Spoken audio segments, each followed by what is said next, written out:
German fitness influencer and professional bodybuilder Jo Lindner is dead. He passed away recently at the age of only 30 in Pattaya, Thailand, where he spent the last years of his life. But how did it come about?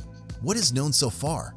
And what can you perhaps learn from it? That's exactly what we'll tell you in this video. So watch it to the end and find out all about the circumstances of the death of Jo Lindner, who had an extremely aesthetic body, great humor, and sympathetic character, and will be remembered for eternity by millions of fans worldwide. Jo Lindner was a bodybuilder with awesome genetics, iron will, and a remarkable character.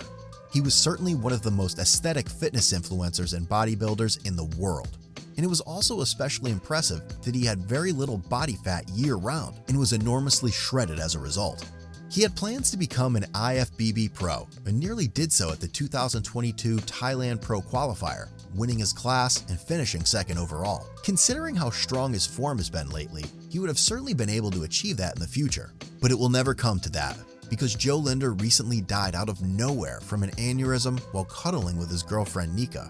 According to her, he had complained about pain in his neck 3 days before, but apparently he didn't have it checked out. However, this could have to do with a BMX accident that Jo Lindner had shortly before, as he revealed to YouTuber and IFBB pro bodybuilder Craig Doucette in private messages. And when a bodybuilder dies at the age of only 30, many people naturally suspect one cause directly: steroids and other performance-enhancing substances. And yes, Jo Lindner also took some of these substances, of course. He has admitted this himself several times, and by the way, has often been critical of these substances and clearly advised fans against them.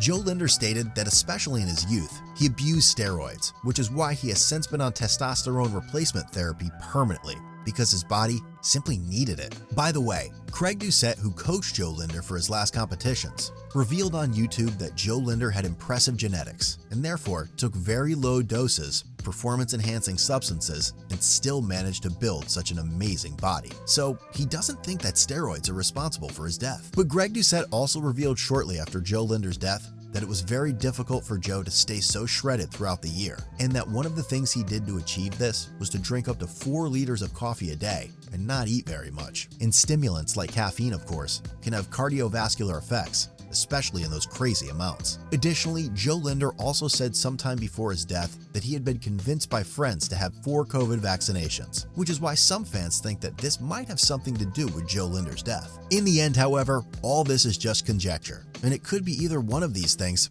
all of them, or none of them that are the cause to why Jo Lindner is now no longer with us. Be that as it may, we of course wish Jo Lindner to rest in peace. He was simply a great bodybuilder with a sympathetic character and a role model for many, many people worldwide who had a very exciting, interesting, and colorful life.